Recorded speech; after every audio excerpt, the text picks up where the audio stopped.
So good afternoon and welcome to the 768th meeting of the Economic Club of New York.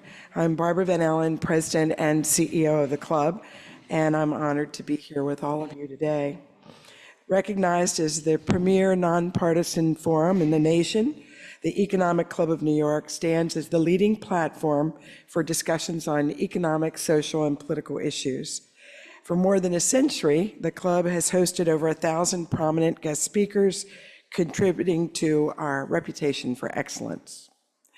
I'd like to extend a warm welcome to students who are joining us virtually today from Rutgers University, the NYU Stern School of Business, and the Graduate Center, as well as members of our largest ever class of 2024 fellows, a select group of diverse, rising, next-gen business thought leaders. It's my honor to welcome our guest today, Chair and CEO of the Tunnel to Towers Foundation, Frank Siller. Frank, an accomplished entrepreneur, he's owned multiple businesses, including a retail operation and a home building company. One of his greatest joys was mentoring his younger brother, Stephen, who later joined the Fire Department of New York, the FDNY, and tragically died on 9/11. Stephen balanced two jobs to support his family, often working alongside Frank.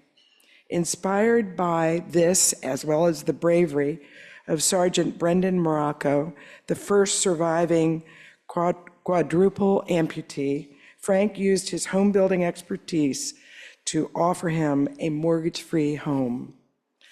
This act led to the foundation of the Tunnel to Towers Smart Home Program, which has since dedicated nearly $250 million to support veterans, first responders, and their families. Frank has received numerous honors, including being named the Honorary Battalion Chief by the FDNY and receiving the Army's Commander's Award for Public Service.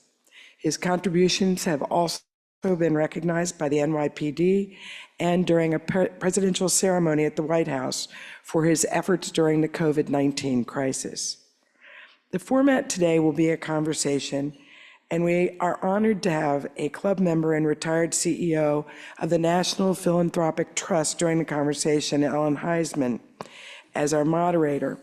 Unfortunately, she is on, I think, 2 subway stops away. The trains from Philadelphia, apparently everywhere, are frozen.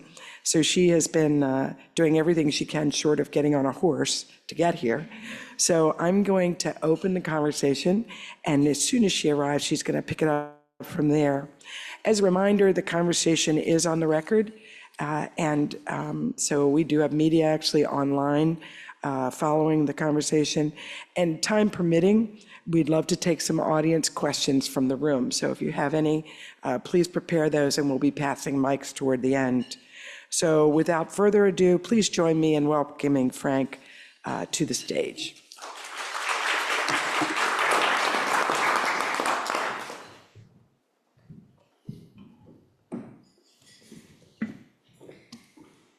Well, first, Frank, thanks you so much for doing this. Well, I know 9/11 is a very big day tomorrow, so we were smart enough to ask him for today because we know his schedule tomorrow starts even before the sun is up, I suspect. Yes. So I'm going to start with, if you could just share with all of us a little bit about the Tunnel to Tower Foundation and your brother, please, and how it all began. Sure. First of all, thank you, Barbara, for having me here today, and everybody for being here. Anytime I have an opportunity to talk about my brother, especially around 9/11, it's always something I look forward to, because it's important to make sure that we never forget, what happened 23 years ago tomorrow. And so the foundation, the reason why we start the foundation, I'm going to give you a little story about my brother, so you understand how he played an important part of my family, a little bit about when he was growing up, and of course his heroic act that he did on September 11, 2001.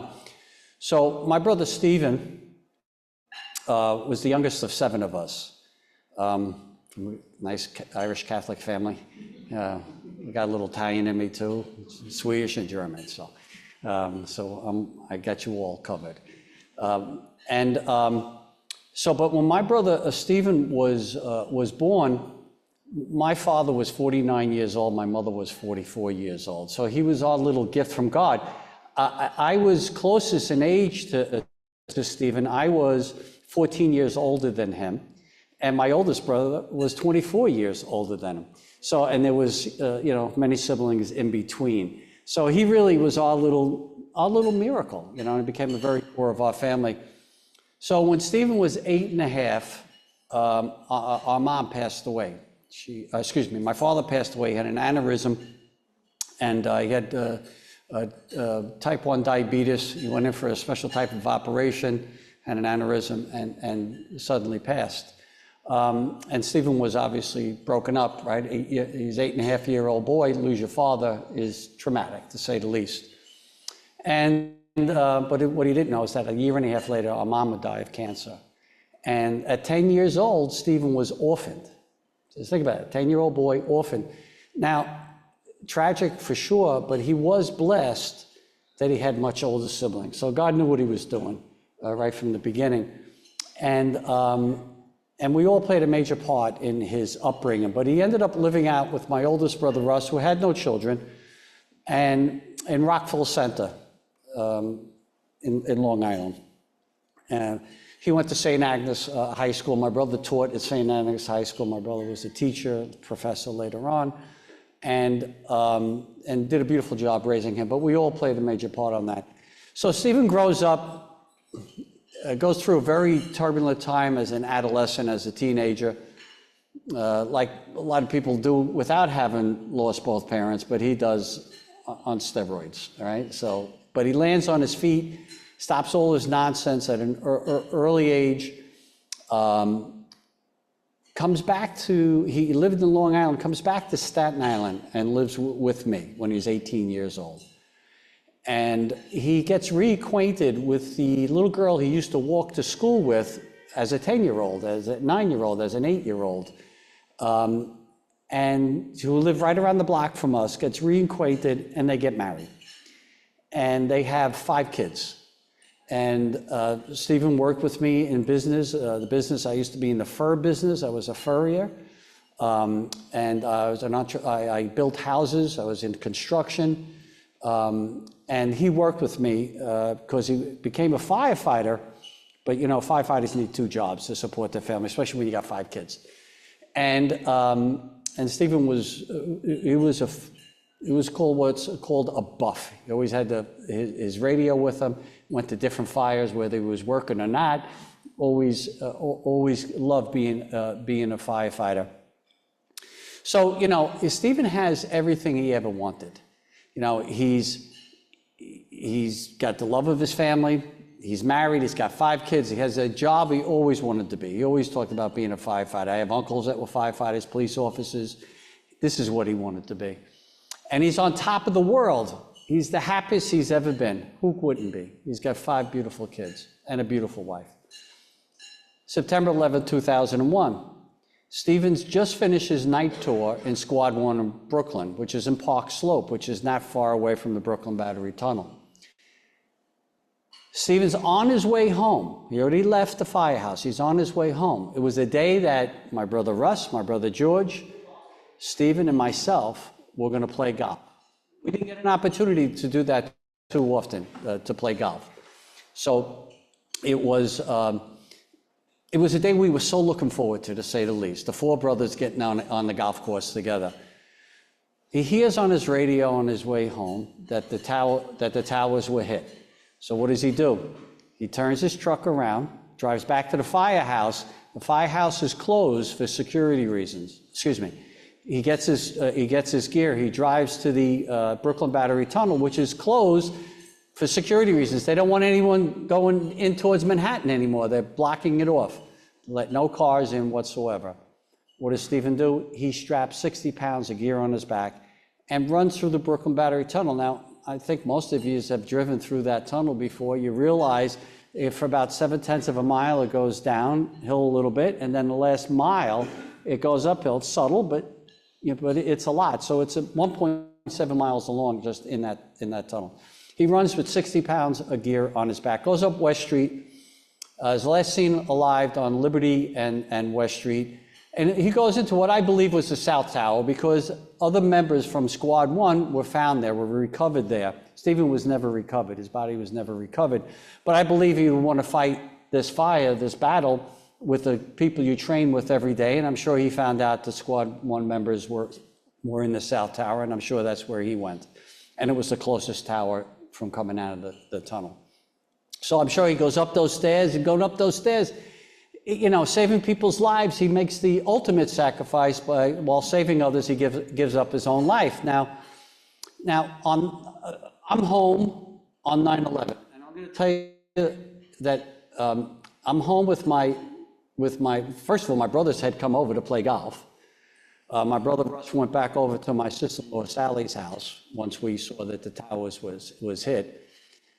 I'm sitting in my kitchen with my brother George when I see the second plane flying into the South Tower, because the North Tower was hit first, but South Tower hit second, but the first tower to collapse was the South Tower. And I'm sitting there about a half hour, an hour later, and when the South Tower fell, I turned to my mother-in-law, who's sitting next to me now, is in my living room. I said, "Nancy, I think I just lost my brother." Because I knew he would find a way to get there. Because these were firefighters do. This is what our first responders do. This is what our military does all the time. They show up. They run towards danger when everyone else is going the opposite way. So I said to my mother-in-law, "I think I just lost my brother." My heart dropped. I went over to my sister-in-law's house to see how she was reacting. And I didn't say, "I think Stephen's dead" to her, but I wanted to see how she was, and she was calm, but at the same time so overly concerned because she's a smart person. She knew what probably happened. And then I went around and I gathered my family together, and we came back to my house. I had all my siblings except for my sister Janice, who was out in Brentwood, Long Island. She was not allowed over the Verrazano Bridge. It was closed. And I'm sitting there, and about late afternoon, I don't know exactly what time, I get a call from a firefighter that was down at Ground Zero, Richie Obermeyer. And he calls me up and he goes, "Frank, I'm down here at Ground Zero. It's really bad." I said, "Yeah, Rich, I'm sitting here with my family. I could see it. It's terrible. It's terrible." He goes, "No, Frank, it's really bad." I said, "Yeah, Rich, I'm sitting here with my family. It's so sad. It's unbelievable." He goes, "You don't understand." He goes, "Nobody's coming home." And I know Stephen was already on a list of missing firefighters, and that was Richie's way of telling me Stephen's gone. And if you were down there at Ground Zero, you would see why. It's a 110-story building, times 2, came down. And that's why so many bodies were never recovered. So once again, I didn't know what he did that day. I didn't know how he got there. I put it all together afterwards. But once we found out as a family that he went to the firehouse, got his gear, ran through the Brooklyn Battery Tunnel, went into the South Tower, was saving people, as a family, we said we have to do something to honor him and to remember him. And I remember talking to my sister-in-law weeks after. We didn't even bury Stephen yet. We didn't have October 3rd, we had services for my brother because she was holding out hope that he'd be recovered. I had already spoke to her about starting a foundation in his name. And I said to her, "You don't have to be involved. You got 5 kids." I said, "The siblings will take care of it." And she said that would be nice. And we started out by helping children who lost a parent or parents of first responders. Small $1,000 per year scholarship for 4 years when they got out of grade school into high school. So they knew something about the foundation for 4 years because we gave them $1,000 a year. And we did the schools where his kids went, where he went, and where he went out in Rockville Center. So we started with those 3 schools. And we weren't raising a lot of money at the time, but that all changed We didn't have one employee for the first 7 years. It was all family members. I hired one person, a friend of our family's wife, who was volunteered for us for the first 7 years. Had many volunteers, I got to tell you. Always was able to suck people into helping us to do the work. But we weren't doing a lot of things. But one thing we wanted to make sure, and this goes to what we do always the last Sunday in September, which is the Tunnel to Towers run. We wanted to make sure we had the most respectful foundation and honor Stephen in a way that would be unique, because what he did was unique. And we didn't know how we were going to fund the foundation. We didn't know how we were going to raise the money. And then one day, a friend of Stephen's, Billy Codd, said, Frank, how about if we have a run in Stephen's memory? And I said, Billy, look, we thought of a run, we thought of a gala, we thought of a golf outing, we thought of many different things. I wanted to be something very, very unique. And he says, no, Frank, I don't mean any run. I mean the same run that he did. We go through the tunnel. Well, I couldn't speak for a period of time. I couldn't speak on the phone. He goes, are you there? And I said, yes. I said, Billy, what you just said, you don't know how important that is to our family, what you just suggested, that we do a run through the tunnel with Stephen. And so hence, that's how we started the foundation, and that's how we came up with Tunnel to Towers, and to retrace Stephen's final heroic footsteps. And I see Eileen is here, and Barbara's thrilled. So I'm going to pass the mic to you, Eileen. And we explained that you got caught in a little bit of traffic, so let me do just that.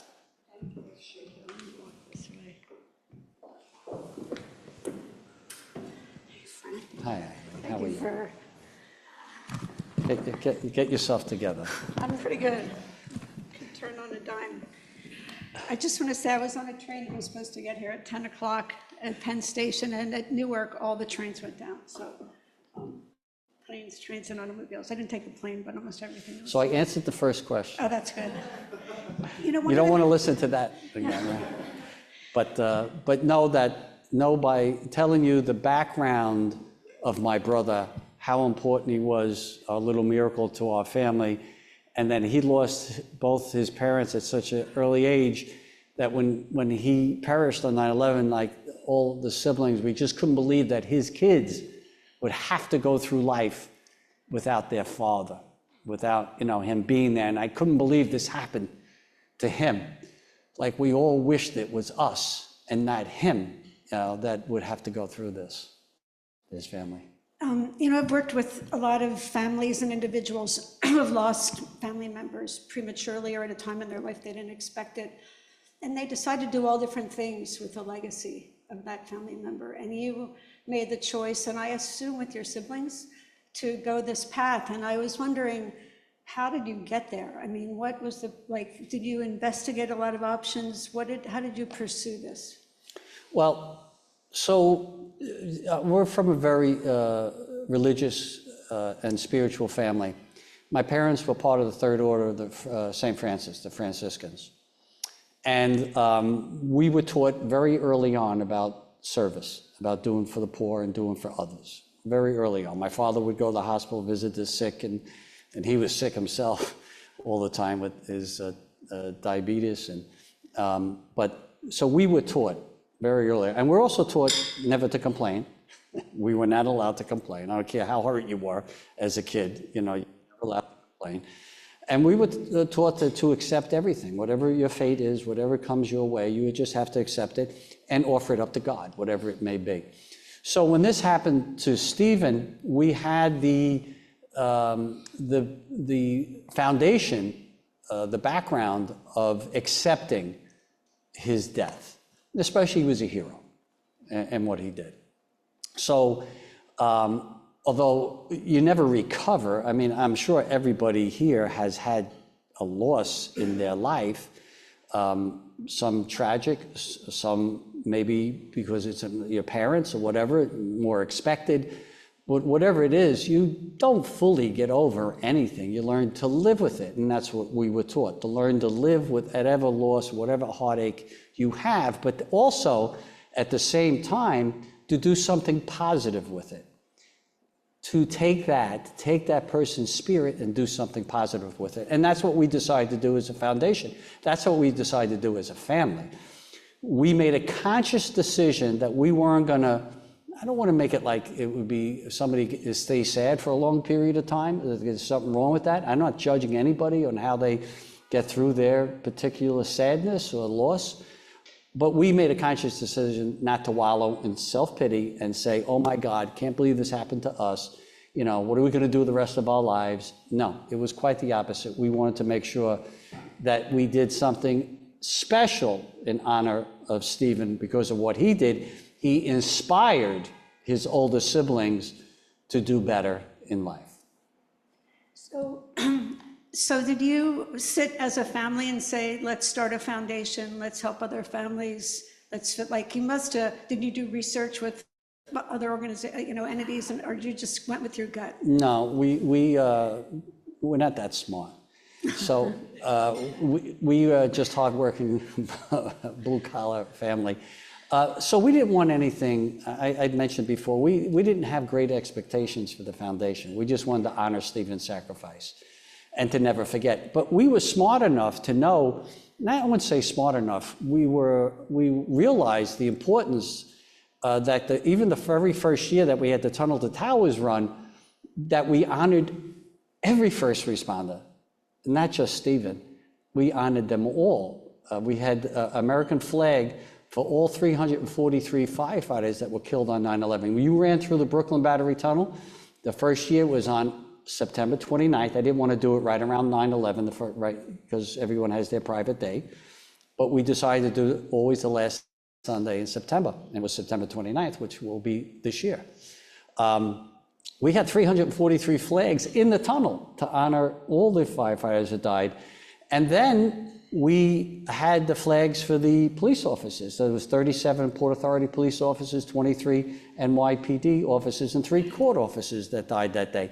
So we had all those numbers put on the shirts because we wanted to honor all of them. We had about 1,500 people who ran the first year, through that tunnel. So we had no great plans. We just wanted to honor and respect what that day meant to so many families, what that day meant to America.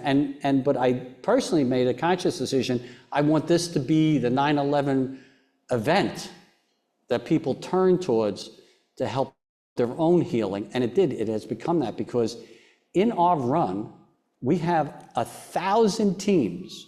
Now we have 40,000 people going to do it this year, right? Run through the Brooklyn Battery Tunnel. There's 1,000 teams made up with different people's names of firefighters, police officers, first responders, military, Gold Star families that run in honor of the person they love at the Tunnel to Towers run. And that's what I love about it. It's not just about Stephen. For me, it is. Of course, I love all these great heroes that paid the ultimate sacrifice, but it's a personal day for me. But it's a personal day for those 1,000 people, too. Why don't you share some of the grants or families you've supported? How do you help them? How do they find you? What's the path if somebody is in a bad spot? Because the echo of 9/11 itself, probably over time, the memories are painful, but the immediate needs may not be as urgent, but you're giving out money to other kinds of first responders now that haven't necessarily been affected by 9/11. So real quick, I'll tell you how the foundation changed in 2010. Actually, 2009, Sergeant Brendan Morocco was the first quadruple amputee to survive any war. Quadruple amputee, lost all 4 limbs. Above his knees on both and above his elbows on both. How he survived, it's incredible what they could do on the battlefield today, all right? Meanwhile, there's 5 quadruple amputees that survived the wars in Iraq and Afghanistan. He was the first. He's from Staten Island, where I'm from. And when I heard about that, this young man lost all 4 limbs and survived, a group of us went down to Walter Reed Army Medical Center. At the time was in Washington, D.C. It's in Bethesda now. And when I was down there, his father asked me to talk to him privately. I said, sure. I don't know what he wanted, I'm not familiar with things like this, but he said, well, you've gone through a lot, Frank. He's gone through a lot. Can you just talk to him? I said, sure. So I was talking to him, and his father came into the conversation after 15 minutes of talking to him privately. And at that point, I said, you know what, Brendan, can we build you a home? Not knowing we were going to build anybody a home, right? The foundation never took on something like that. I said, can we build you a home? And he looks at me, he goes, Frank, I don't know where I'm going to live. Meaning, I don't know if I'm going to come back to Staten Island. Now, I didn't know, but in that instance, we found out it didn't matter. We're going to build it wherever they want it, not where we want it. But that's what Dad told me, right?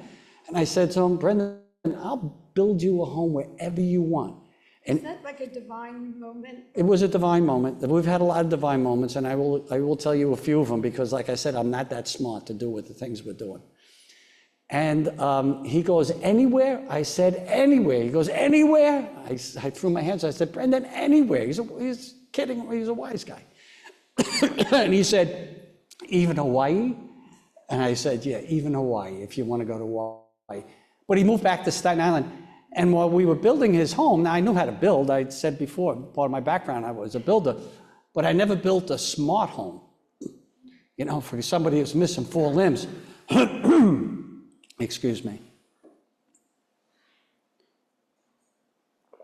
And we had this gentleman that started to come to the location for the house where I was building at all times. His name was John Ponte. And he would show up once a week, then once, like twice a week. And he had a smart home technology business. So it was incredible that he said, hey, Frank, I think we should put in, like we could put these kitchen cabinets in that he could work off an iPad and they could come down. So when he has his prosthetic on, he could take the glass and we could put a sink. He could also work off a button or off his iPad. We'll lower and he can get his own water. And then we'll make the stove work that way so he can boil water, make himself oatmeal in the morning. And I said, put it in. And he goes, hey, Frank, comes the next week.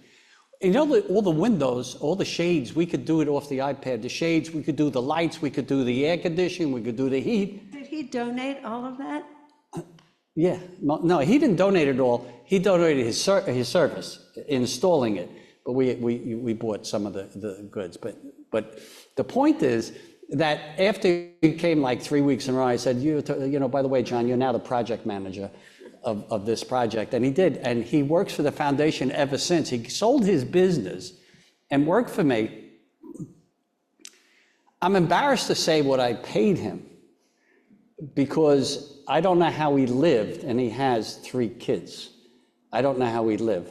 But like I said in the beginning, I didn't have any employees until the first 7 years, and then I don't spend money, you're gonna find that out, unless I can get a great return on it. This is the economic club, right? Yes. So I do understand that. I know how to, not to get off the beaten path, but during Sandy, we did a lot of work on Sandy. We had $12 million worth of donations for Sandy. We did over $50 million worth of work. I had the Men at Night, I had all these different organizations that came and we put them up on Staten Island. I got them rooms and everything, and we gave them jobs every day. It was like a war board that I had all these buildings, material being delivered to Staten Island. I had tractor trailer trucks coming in. I got all these buildings. So anyway, I went off the beaten path, but that's the economic club, all right? So we're one of the few foundations that could take a donation instead of spending 50 cents on the dollar, we can make it worth a heck of a lot more than what the donation actually is. And we're very proud of that. And I always say we do that because it bears my brother's image and name. It's the Stephen Siller Tunnel to Towers Foundation. Therefore, we'll always hold it to the highest standards. So building that first house, now we got to raise money because it's $750,000 to build one of these houses. And so we went out in a very short period of time. I raised the money for the houses, brought the whole community together. But then I heard about 2 more quadruple amputees. And I went down and visited them. And I said, we're going to build you a home. And then there was 2 more. And then I met 38 triple amputees when I was down there. And on the 10th anniversary of 9/11, first of all, we delivered the first house June 11, 2011. All right, that was Brendan Rocco's house we delivered. On the 10th anniversary, I made an announcement that we're going to build for all catastrophically injured service members that give their bodies for our country. You're catastrophically injured, we're going to build you a mortgage-free smart home. Not knowing how we're going to raise the money, but I know the goodness of America. So those are incredibly heartfelt, ambitious, and what a goal. I would be interested, like right after 9/11, after the first couple walks, you didn't start out at that level of ambition. What were some of the more, at those early days right after 9/11, what kind of support were you providing people and their families? Well, I spoke to that we did small stipends, more grants to kids that lost one or both parents at different schools.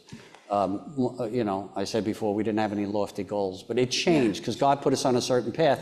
So after the smart home, you know, we started to help first responders, and how we started to help first responders, that December 20th, 2014, if you remember, 2 police officers were shot and killed in Brooklyn, Detectives Liu and Ramos.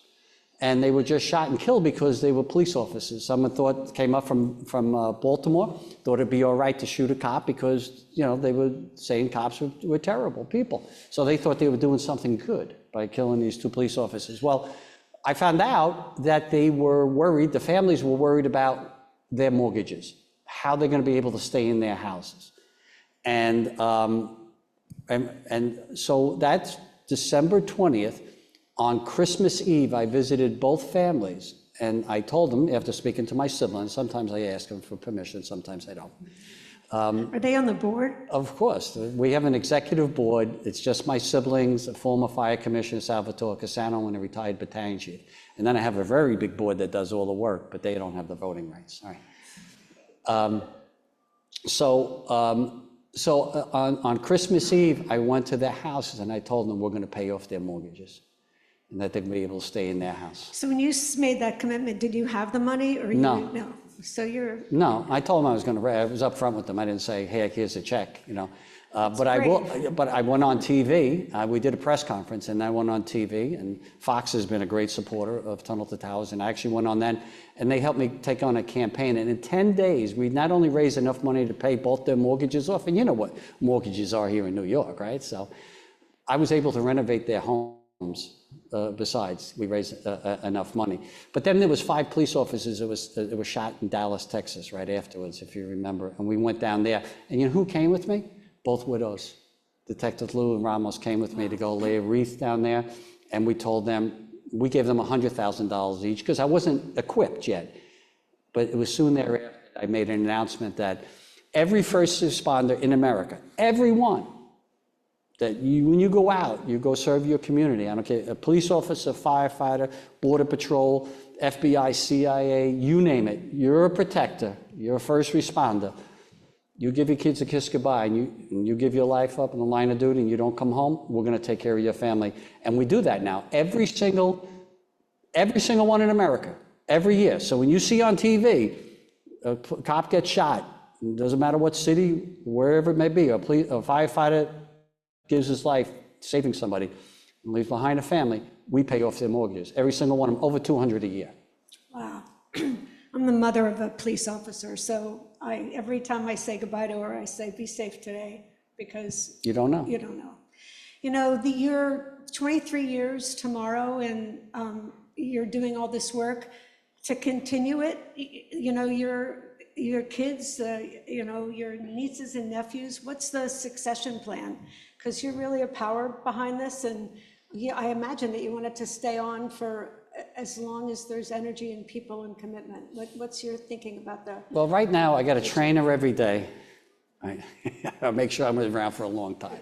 All right, but rest assured, I have a 50-year plan, and I have a 100-year vision. What's your And vision? the vision is that, so just understand, I just want to give one more part of the foundation. So Sure. when I talk about the vision, people understand. Last Veterans Day, I went on TV and I made a promise that the Tunnel to Towers Foundation is going to eradicate homelessness amongst our veterans. Now, the government says there's about 40,000 homeless veterans. And I know that's not true. And I could prove that it's not true. Because I started, before I made the announcement, we're already doing it for a year, because I wanted to make sure my plan could work, right? I don't want to go out and open up my mouth without having some real facts and some real answers to things. And we helped about 5,000 homeless vets off the street into different housing, and we get them the services they need to assimilate back into society, all the wraparound services. You just can't put a roof over their head. Obviously, they wouldn't be on the street if they weren't suffering, right? So we have to take care of that as well. So, but I make an announcement last Veterans Day. We're on course to do 6,500 homeless vets this year. We're on track for it, right? To do 6,500 homeless vets. So that's 11,500 homeless vets we've taken off the street in 2 years. Government still says there's 40,000. So come on. We know there's a lot bigger number than that. I know it. We go around the country. As you see, our Executive Vice President, Matt Mahoney, must have been on the same train you were on. He just got here. You know, he heads that program for me, as well as my development. And we see it all around, how many homeless are, and a large portion of homelessness is our veterans, because they can't, for whatever reason, they come back, you know, what they see, what they went through, they can't do it. So the vision is easy. It's not, like I said, I'm not that smart. It's just always laid out for me. It's very clear for me. When I made a decision to do every smart home, to build for every catastrophically injured serviceman, it was the man upstairs that was telling me, not my brother, the man that he talks to tell me, all right? That was God. When we said we're going to take care of every first responder who died in the line of duty that leaves a young family behind, it was very obvious. You have to do it. We're going to take care of every Gold Star widow, right? Everyone that you fight for our country and you die for our country, and you have a young family, we're going to build them a house or buy them a house or pay off their mortgage if they have it. And now we made this promise to take care of every homeless veteran in America, and we're going to do it. So the vision and the plan and the goal is easy. It's never going to stop. There's always going to be police officers and firefighters dying in line of duty that leave young kids behind.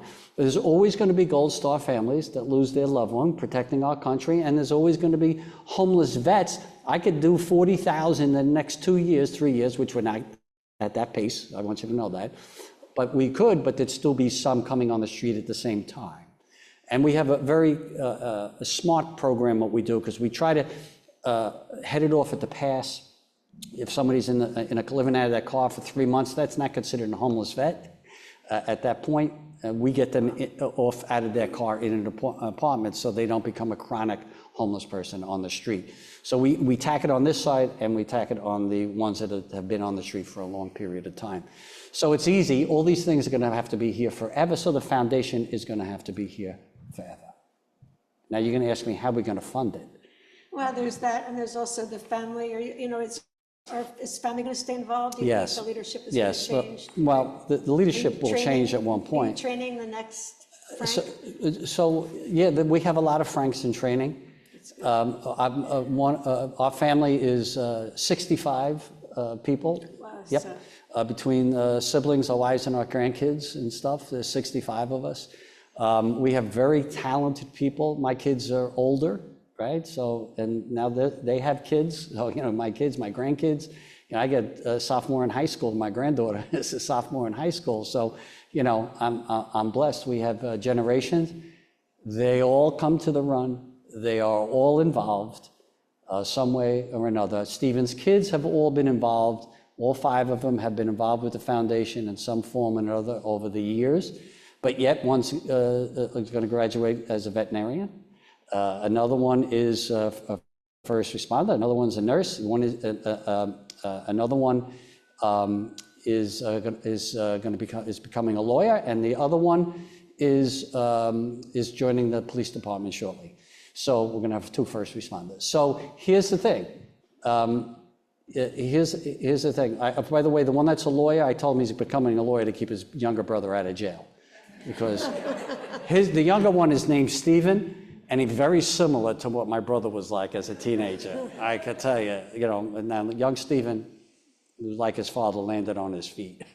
And he's phenomenal. And he deals with all the first responders, all the widows and stuff.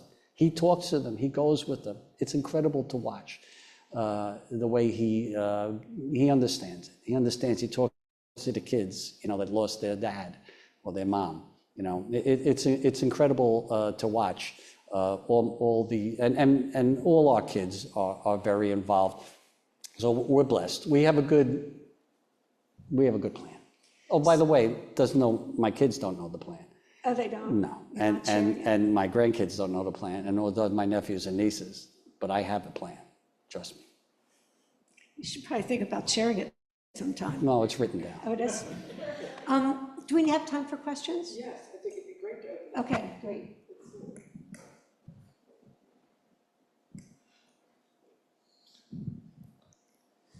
This is an amazing organization.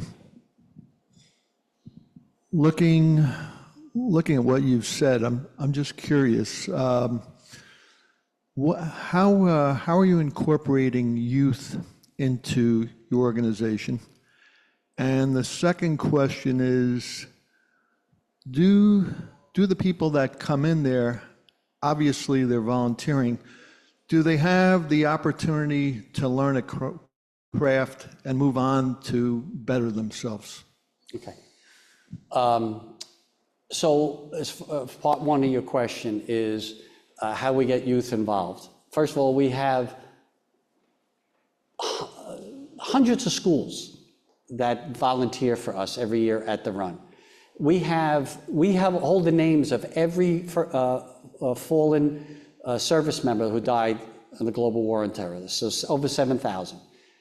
So they're being held by young kids, ROTC kids, and the names of all these. So when these Gold Star families do the run, they could stop by their loved one and take a picture with their name and their father, the families or whatever.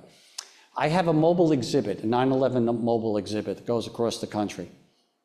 It's a 93-foot tractor trailer that opens up to 1,100 square foot museum. And it has all artifacts from 9/11 on it. And it has all different stories, and you can listen to the stories of different firefighters and stuff that tell the stories. We go to schools all across America. It's set up, we're doing a second one now because we can't keep up with it. We have a K through 12 classes that you could just download, so age appropriate, so the kids can learn about what happened on 9/11. You go to our website right now, t2t.org, and you can download age-appropriate classes of what happened on 9/11. And so we get the youth involved all over. I also got Dave Portnoy. Maybe they're not too young, right? But they're younger than what the group that I had. For those who know Dave Portnoy, he's very much involved in us. He did a commercial for us. He always sends out information about Tunnel to Towers. And we have some younger talent getting involved and making sure they help us get the word out to the younger people. But we teach it. The best way is the run. The run is televised every year around the country. The Tunnel to Towers run. It's an hour show every year, and it's seen. We put on a Christmas show every year, the Tunnel to Towers, and it's televised all over the country. We talk about what happened, the sacrifice that's always made in our country, and we're trying to reach the younger generation. Any other questions? Yes. Well, thank you for being here, and really a heartfelt story, and very emotional for some of us who happened to also be there that day. And it's incredible what you have done with your brother's memory and to honor him. So thank you for all of that. Thank you. I'm very curious to hear in terms of our homeless epidemic, and we see it covered in the news. How do you go about identifying which ones are our veterans? Well, so we're blessed, and we're smart enough to know that we don't do this alone, right? We don't do anything alone in life, right? You always need people around you. You know, I'm successful because I put a lot smarter people around me. I work with 1,000 local non-for-profits that work in the homeless field, and they, in their communities, they know exactly who's a veteran and who's not. And it's not hard to identify. My problem isn't finding them. My problem is raising enough money to service them. So the government, it would be $100 billion for them to solve this problem. Tunnel to Towers, we could solve it for under $10 billion. We get a homeless veteran now, average $125,000 for each one of these beautiful veteran villages that we're building. I didn't even get into that. You know, we're buying land, hotels all across the country, and I'm renovating them and to making them veteran villages. We just did a press conference yesterday out in Nassau County, because some land was donated to us. I just got buying land in Brooklyn. We closed on land in Colorado. We bought 15 hotels last year. If we didn't close on them yet, we're in contract in them. 15 different hotels all across the country, and we're renovating them. And the first floor is all the wraparound services I talked about before, that they need all these services. And then the next couple of floors will be apartments for these great heroes, plus building 500 square foot comfort homes separate and apart for the real older veterans that'll never assimilate back into society, that will be, you know, Vietnam veterans, et cetera, older ones that will not go out and get a job. It's too late for them. And we have these 500 square foot homes in these villages with all this. So finding them is not a problem. Raising the billions of dollars that's going to take is the real challenge to get it done. But we're doing good. We're going to raise maybe, you know, a budget this year for a homeless veteran would be $250 million for us to do this year. So I'd like to get that to $1 billion a year that we're raising to do this.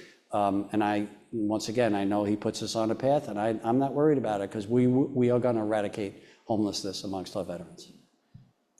Do we have time for another question? Yes, here we go. Just a follow-up to what you just said. It sounds like the organization has evolved. Can you hear me? Has evolved, you know, incredibly over the years, from building homes, paying off mortgages, now to the veterans. Do you have independent fundraising activity for each one of those entities, or how do you prioritize where your fundraising money goes? Well, so just think of a big pool. All the money comes in, unless it's specific for an individual. Sometimes we get somebody who says, I want to pay that police officer's mortgage off. That's where that person's money goes. But most of it is done $11 a month. You know, if people see us on TV, a lot of stations, but most certainly Fox, you'll see $11 a month. Go to t2t.org, $11 a month. We got Cole Hauser helping me, Dennis Quaid, Mark Wahlberg, all these guys have joined us and asking people to do $11 a month. But yet we have American Express, Home Depot, General Motors that give us millions of dollars a year. And we, you know, and they go, you know, some want it going towards these smart homes, some towards the homeless veterans, and we do it that way. But we count on the multitudes. You know, fire department says many hands makes light work, right? So if we get many people doing $11 a month, and which we'll have 1 million people doing that by the 25th anniversary, it adds up to a lot of money. And most people do more than 11. I want you to know the average is about $20. When they actually go to the website, they say, well, I could do more than 11, and they do. But for those who can't, do 11. And if you can't do 11, do 5. We don't care. We want America to come together. So at the end of the day, when we pay off every mortgage and help all these first responders and help these catastrophic collision service members, or we help every homeless veteran in America, I want America to say, look, I did that. I want the Americans to say it. It's tunnel to towers. we're just the conduit. You know, we're Tom Sawyer. I get people to paint the fence. And this is what we're doing. We're just bringing people together because you can trust us. You know that we have the highest rating in Charity Navigator you can have, 100% transparency. We have open books on everything we do. To date, I have not taken a salary, and I'm proud of that. My family has not taken a salary. So we work hard, and we make sure that people's donations goes to the people it's intended to go to. I have one last question, I think, when we have to wrap up. What would your brother think if he was to know that all this happened, honoring his memory and his run? Well, he knows. He knows. He's laughing. He's laughing? Oh, he's laughing. He's laughing. He said, "You guys thought you were going to be relaxed when you get older, or whatever." He knows. Yeah. There's no doubt. He knows. He's helping. Believe me, we don't do this without him. Thank you. You know what? As I have to say, I have an incredible appreciation for all first responders when one of your family members become one, and so the net of society and figuring out how to protect them is really important. So my hat is off to you and your incredible work. My wish for you is that whoever it is going to take over has your same energy and focus and determination. We got a lot of them. Don't underestimate the power of your personality in this, Frank. You're Thank you. Powerhouse. Thank you. Thank you, Frank.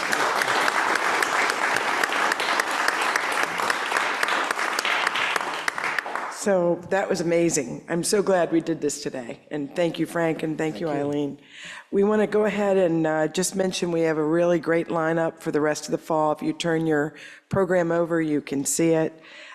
This week, we actually have another event on Thursday.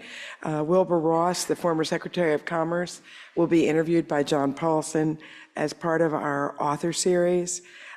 I also just want to mention another exciting one is Michael Strahan is going to join us, the TV host, former NFL player, in a conversation with Terry Lundgren, a former chair of the club and former CEO and chair of Macy's, on the 17th. So also this month is UNGA, the UN General Assembly meetings, and we may be hosting a head of state, but it's not confirmed.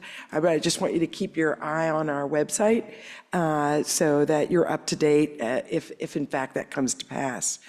And again, I want to recognize, as we always do at our meetings, the 375 members of the Centennial Society, some of which are joining us today in the room, as their contributions continue to provide the financial backbone of support for the work that we do here at the club. So thank you for those in attendance joining us today.